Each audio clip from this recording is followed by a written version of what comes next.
Имам особена чест и задоволство да ви се обратам на денешната промоција на поштенската марка со ликот на Блаже Конески по повод големиот јубилеј 100 години од неговото раѓање.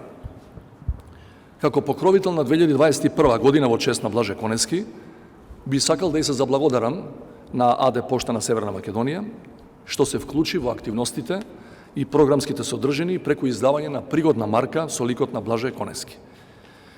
Денешната промоција се одвива на просторот од некогашната шалтер сала, која во 2013 беше уништена од пожар. Оштетените зидови се уште не подсетуваат на грандиозното здание, проектирано од Јанко Константинов, кој има голема архитектонска вредност, не само кај нас, туку и пошироко. Тука беше и муралот на Борко Лазески, која представуваше македонската Герника, поради што објектот со право беше еден од култните знаменитости на градот Скопје. Верувам дека како што го чествуваме великанот на македонската култура, литература и лингвистика, Блаже Конески, така ќе го чуваме и останатото современо творештво кое представува културно, движно и недвижно наследство на нашата модерност и дека во блиска иднина овој простор ќе го врати првобитниот лик. Почитувани пред неколку дена не напушти професор доктор Трајко Стаматовски, еден од најблиските соработници на Блаже Конески. Стаматовски беше и еден од најревносните соборци на Конески во афирмацијата и промоцијата на македонскиот јазик.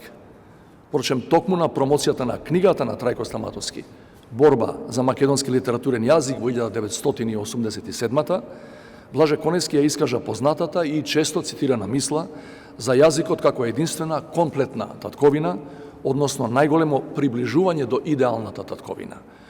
Тогаш Конески го рече и следново: и во моменти на раслојувања и колебања, последно што треба да ни паѓа на ум е да ги поставуваме под прашање придобивките на нашата самостојна акција на јазичен план.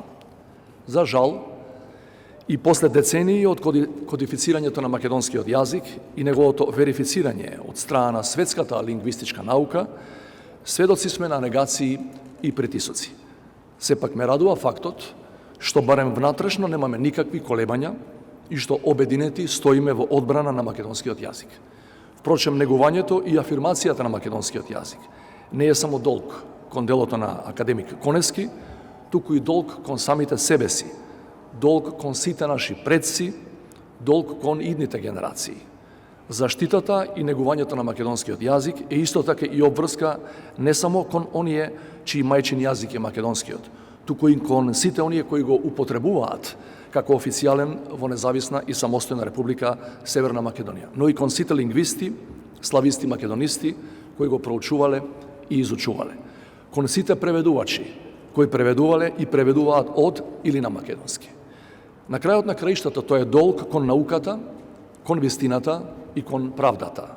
Затоа во годината на Конески, но и во секоја следна, како општество, но и како поединци, обични граѓани или представници на институции, да работиме сплотено и одговорно во афирмација и промоција на неговото дело. И благодарам.